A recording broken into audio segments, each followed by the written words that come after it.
Halo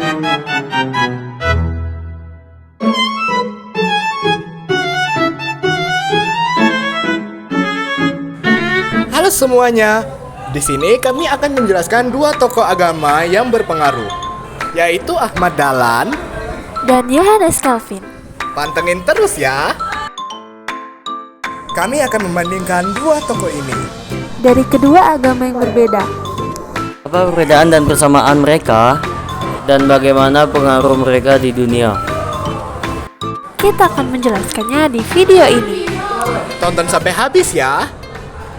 Kita mulai dari sini, Indonesia, sebuah negeri kepulauan di Khatulistiwa. Disinilah seorang tokoh besar lahir yang akan menggerakkan perubahan radikal dalam Islam, K.H. Ahmad Dahlan.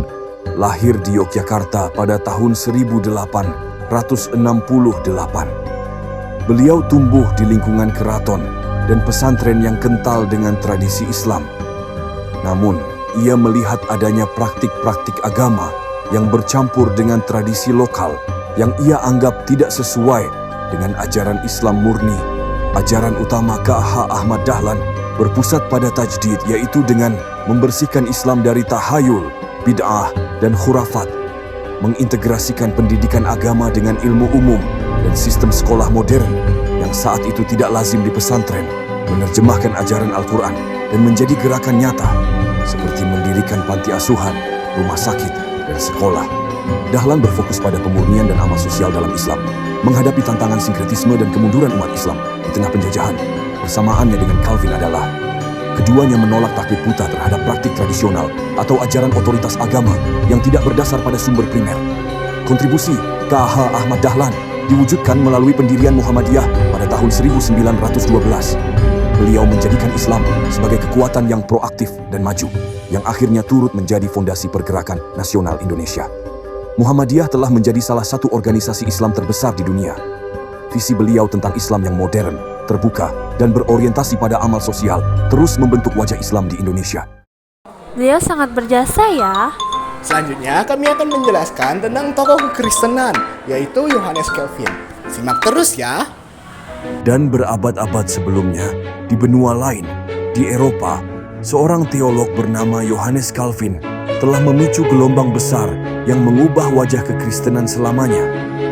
Jauh di Eropa, pada tahun 1509, lahir Johannes Calvin di Prancis.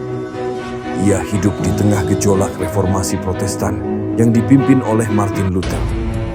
Ketika ia mengalami konversi religius, ia menjadi salah satu suara paling berpengaruh yang menyerukan kembalinya ajaran Kristen kepada Alkitab sebagai satu-satunya otoritas dan menentang otoritas Gereja Katolik Roma yang saat itu dominan.